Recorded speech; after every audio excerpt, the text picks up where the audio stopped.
Hello, and welcome back to our channel. And if you're new here, welcome. I'm Heather from Mindset Made Better, and today we're talking about toxic people and how they can make you feel like you are hard to love. But before we get into it, if you love personal growth and self-improvement, you've come to the right place.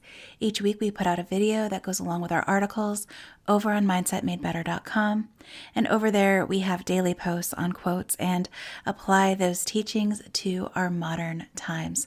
So if you enjoy this kind of content, please consider subscribing to our channel, and let's take a walk and talk about toxic people.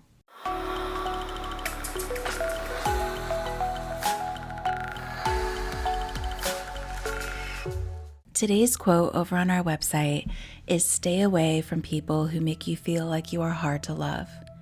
Engaging with people who consistently make you feel like you're hard to love can take a toll on your self-esteem. And people who do this tend to be toxic too.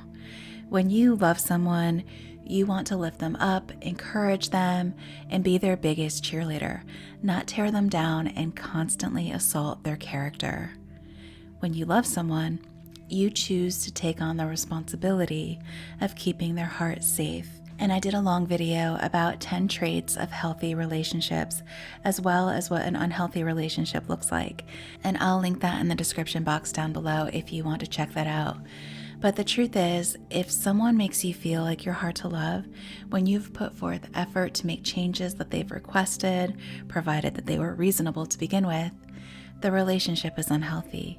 It can be fixed if that person wants to change and they take consistent action to change it, but honestly, it is not easy and it can take a long time to fix.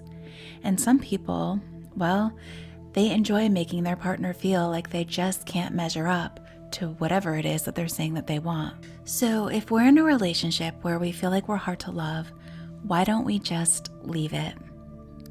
Well, there can be so many reasons why we stay stuck in this dynamic, but what I've noticed most is that people who tend to have an anxious attachment style tend to stay stuck in relationships like this. When you have an anxious attachment style, you're already coming from a place of lack, where you just don't feel like you're enough on your own. You may be preoccupied with getting reassurance from your partner. So if you're someone who has an anxious attachment style and your partner treats you like you're hard to love, it activates your anxiety about whether or not you're loved, or worst case scenario, that you will be abandoned.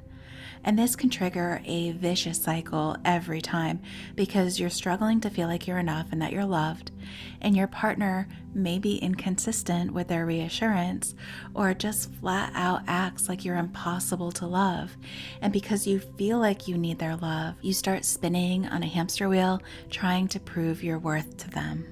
Now, the danger in this dynamic is that the person who's communicating to the other that they are hard to love is also sprinkling in morsels of praise and love.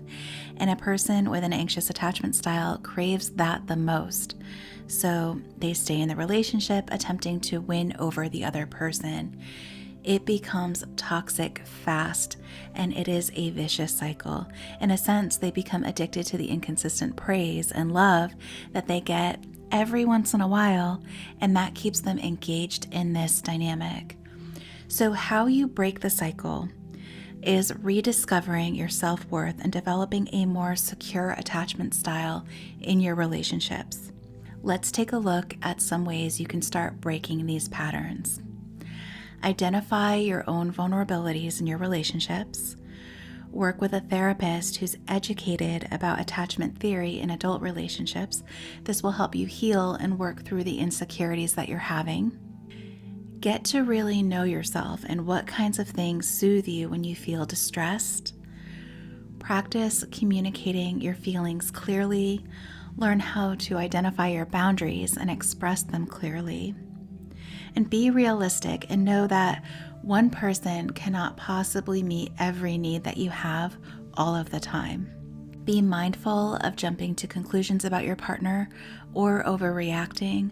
Learn to discern when your insecurities are influencing what has happened and try to stick to the facts rather than just going off of how you feel. Try to find a partner with a secure attachment style.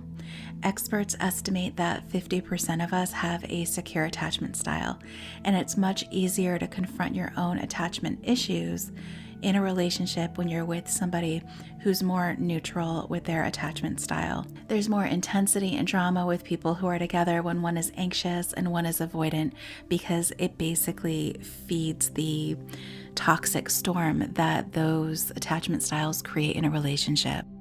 But that is all I have for this video today.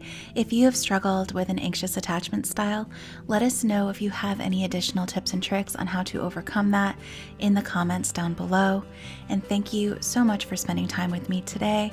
I hope that you found this video helpful, and if you liked it, please give it a thumbs up and subscribe to our channel. Until next time, stay healthy, stay positive, and remember that you deserve to be loved and for your partner to show that to you every day.